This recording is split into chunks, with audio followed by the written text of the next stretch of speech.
Selamat siang, pemirsa Metro TV Lampung. Kita berjumpa lagi dalam program Ekonomi Corner bersama saya, Dominikus Widodo. Program ini didukung oleh IDEK Lampung, Fakultas Ekonomi dan Bisnis Unila, Kanwil Direktorat Jenderal Bea Cukai Sumatera Bagian Barat, UIN Raden Intan Lampung, dan Radisson Hotel. Pemirsa Metro TV Lampung, persoalan klasik yang dihadapi oleh UMKM adalah permodalan. Usaha skala kecil dengan modal terbatas. Banyak UMKM yang ingin naik kelas tetapi terkendala oleh permodalan. Khususnya permodalan dari perbankan. Untuk membahas tentang permodalan UMKM telah hadir bersama saya Dekan Fakultas Ekonomi dan Bisnis Universitas Lampung, Bapak Dr. Nay Rabi. Selamat siang Pak Nay. Selamat siang Mas Widodo. Pak Nay, bagaimana sih dengan kondisi peran dunia perbankan kita saat ini dalam kaitannya dengan permodalan UMKM? Ya, jadi memang peran perbankan itu sangat tinggi sebetulnya. Mereka sangat ingin membantu dalam memberikan pendanaan kepada sektor UMKM. Dikarenakan kan pada prinsipnya perbankan itu adalah lembaga perantara sektor keuangan ketika mereka mendapatkan dana dan kemudian dana ini kan harus disalurkan. Kemudian saluran dana ini bisa kepada pengusaha besar, pengusaha menengah, kemudian pengusaha kecil. Dan ada kecenderungan bahwa pengusaha kecil ini terkendala dari sisi persyaratan. Contoh misalkan persyaratannya adalah sudah berjalan, usaha itu sudah berjalan lebih dari misalkan 2 tahun. Kemudian memiliki legalitas formal, memiliki jaminan, memiliki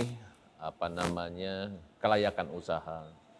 Nah, kalau dari sisi itu memang ada kendala kan, dikarenakan biasanya UMKM ini atau usaha kecil ini agak lemah di sana, sehingga diperlukan peran pemerintah untuk membantu.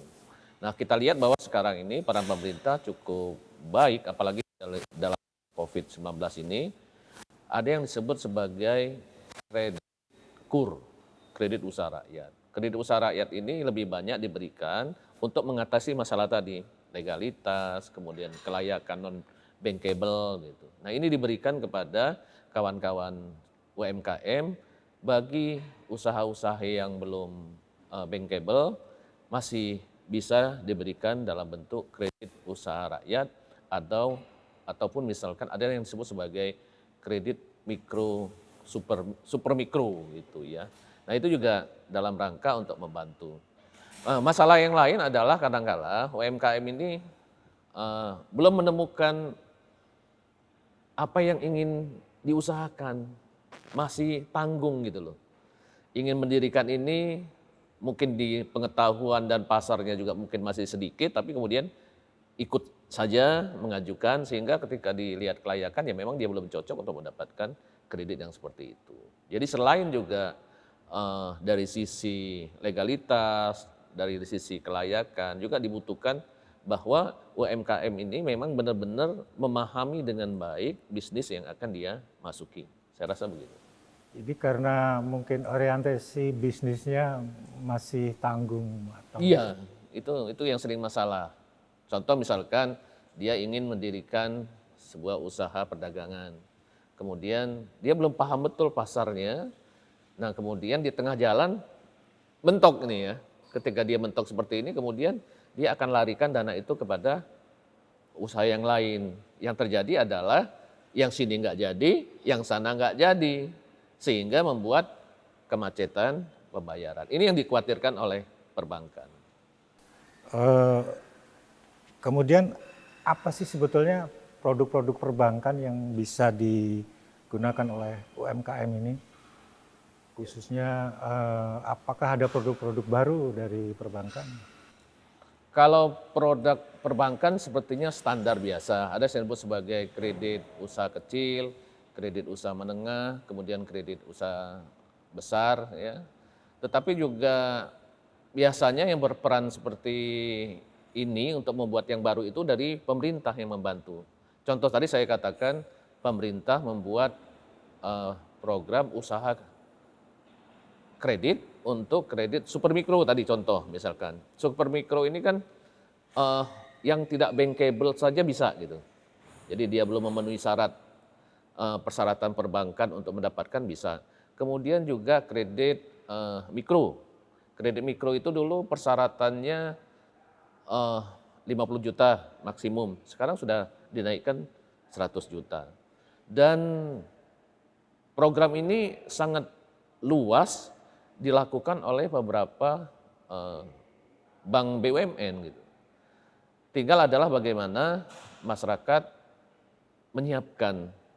menyiapkan proposal sederhana kira-kira apa yang ingin dia lakukan dengan catatan-catatan atau potensi-potensi yang dia bisa kembangkan. Jadi pada prinsipnya perbankan banyak lah, tidak monoton untuk satu atau dua kredit.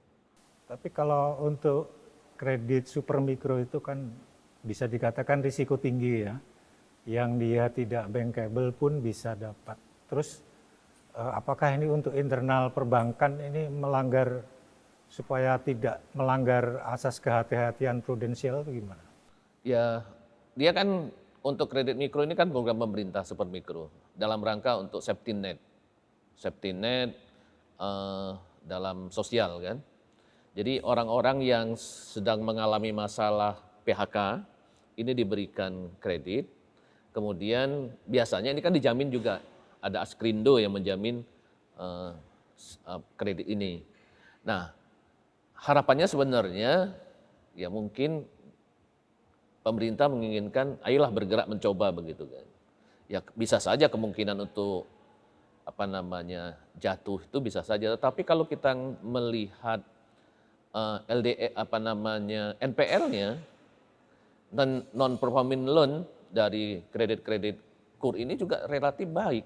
Itu rata-rata 0,75, artinya di bawah 10% mereka ini macetnya gitu. Dan 0,75 itu ya di bawah 10% ya. Jadi program ini sebenarnya dimanfaatkan dengan baik oleh masyarakat yang mengetahui. Masalah kita sekarang masyarakat mungkin tidak mengetahui ya.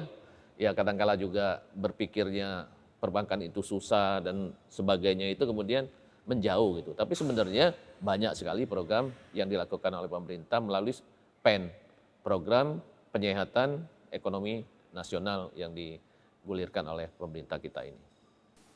Jadi bisa dikatakan bahwa justru UMKM ini lebih taat ya untuk menyelesaikan atau menunaikan hak-haknya tentang hutang piutang, terbukti dari NPL-nya yang relatif kecil ya. Tapi tahan dulu Pak Nairobi, nanti kita akan lanjutkan setelah jeda berikut ini. Pemirsa Metro TV, acara akan kita lanjutkan setelah jeda berikut ini.